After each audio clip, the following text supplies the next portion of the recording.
હોય જો ઉડવાની હામ તો સૌ અડચણો નાકા। જામનગર સિંચાઈ વિભાગમાં ફરજ બજાવતા શ્રી નચિકેતા ગુપ્તાએ ટેહરી ઇન્ટરનેશનલ પેરાગ્લાઇડિંગ એક્રો એન્ડ એઝઆઈવી કોમ્પિટિશનમાં ભાગ લઈ જામનગરનું ગૌરવ વધાર્યું। ભારતમાં પ્રથમ વખત ઉત્તરાખંડમાં યોજાયેલ ઇન્ટરનેશનલ લેવલની સ્પર્ધામાં 15થી વધુ દેશના 93 પેરાગ્લાઇડિંગ પાયલોટે ભાગ લીધો। નચિકેતા ગુપ્તા પ્રતિયોગિતામાં ભાગ લેનાર ગુજરાતના એકમાત્ર પેરાગ્લાઇડિંગ પાયલોટ। પંખીની જેમ ઉડવાની ચાહ માનવીના મનમાં હંમેશા રહી છે ને યૌવન એટલે અણદેઠેલી બોમ્બ પર આંખ માડી અને પાંખ વીંઝવાની તાકાત। આવી જ એક ઉડાન લઈ ચૂકેલા જામનગર સિંચાઈ વિભાગમાં મદદનીશ એન્જિનિયર તરીકે ફરજ બજાવતા મૂળ જામનગરના જ શ્રી નચિકેતા ગુપ્તાએ ઉત્તરાખંડના ટેહરી ખાતે 19 જાન્યુઆરીથી 22મી જાન્યુઆરી સુધી યોજાયેલ ટેહરી ઇન્ટરનેશનલ પેરાગ્લાઇડિંગ એક્રો એન્ડ એઝઆઈવી કોમ્પિટિશનમાં ભાગ લઈ જામનગરનું નામ રોશન કર્યું છે।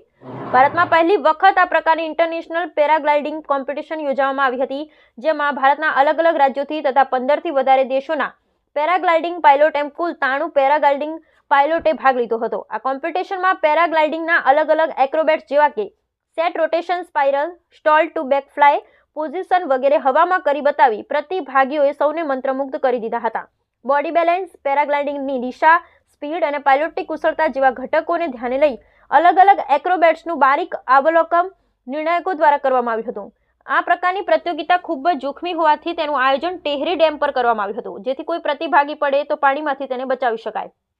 ભારતમાં ઘણા ઓછા પેરાગ્લાઇડિંગ પાયલોટ એક્રોબેટ્સ કરે છે, આથી આ પ્રતિયોગિતા પેરાગ્લાઇડિંગના એક્રોબેટિક્સને વેગવાન કરવાની દિશામાં મહત્વનો ફાળો આપે છે। ઉલ્લેખનીય છે કે તેઓ પેરાગ્લાઇડિંગની ટ્રેનિંગ અરુણાચલ પ્રદેશના national institute of mountaineering and adventure sports તથા બીર હિમાચલ પ્રદેશની એન્ટી-ગ્રેવિટી સંસ્થાએથી મેળવેલ છે। નચિકેતા ગુપ્તા પ્રતિયોગિતામાં ભાગ લેનાર ગુજરાતના એકમાત્ર પેરાગ્લાઇડિંગ પાયલોટ હતા, જેમણે ત્યાં પોતાની પેરાગ્લાઇડિંગની કુશળતા દર્શાવી સફળતાપૂર્વક બધા એક્રોબેટિક્સના ટાસ્ક પૂર્ણ કર્યા અને ઇવેન્ટમાં ક્વોલિફાય થયા હતા। જે રાજ્યમાં બહુ ઊંચા પહાડો નથી તેવા રાજ્યોમાંથી ખૂબ ઓછા પ્રતિસ્પર્ધી આ કોમ્પિટિશનમાં ક્વોલિફાય થઈ શક્યા છે, પણ નચિકેતા ગુપ્તાએ આ સ્પર્ધામાં ખૂબ જ સારું પ્રદર્શન કર્યું છે, જે જામનગર માટે ગૌરવની વાત છે।